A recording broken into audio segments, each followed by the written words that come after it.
అనంతపురం జిల్లాలో సంచలనం రేపిన honey trap కేసులో 5గురిని అరెస్ట్ చేశామని డీఎస్పీ తెలియజేశారు. డబ్బున్న కొందరు వ్యక్తులను టార్గెట్ చేసుకుని లక్షల్లో డబ్బులు వసూలు చేస్తున్నారని ఈ సందర్భంగా వారు తెలియజేశారు. బాధితులు ఉదయ్ భాస్కర్ ఇచ్చినటువంటి ఫిర్యాదుతో ఈ గుట్టు రట్టయింది. ఈ ట్రాప్లో కీలకంగా వ్యవహరిస్తున్నటువంటి రంగమ్మ నాయుడు అలియాస్ చిన్ని నాయుడమ్మతో పాటు బాధితులను కూడా మరో 4గురిని కూడా అరెస్ట్ చేశారు పోలీసులు. ఇప్పటి వరకు 20 మందిని కూడా నుండి 1,20,00,000 రూపాయల వరకు కూడా వసూలు చేసినట్టుగా విచారణలో తేలిందన్నారు.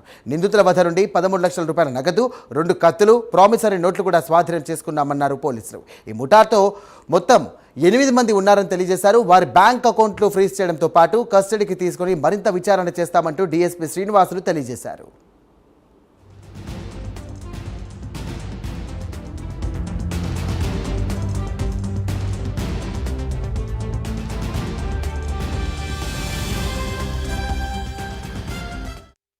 పద్దెనిమిదో తేదీ సాయంత్రం ఉదయ్ భాస్కర్ రెడ్డి గార్ల తిన్న వాస్తవాలు. ఇతను యాక్చువల్ గా బెంగళూరులో ఒక డ్రోన్ కంపెనీలో సర్వేర్ గా పనిచేస్తున్నాడు.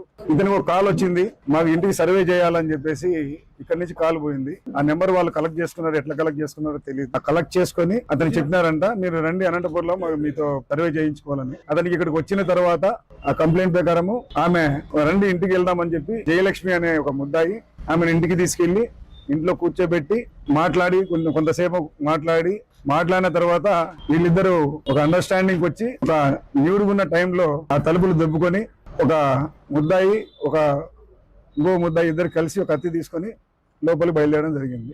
దాంట్లో A4 వచ్చేసి రాజేష్ అనే అతను ఈ కత్తి వాడడం జరిగింది.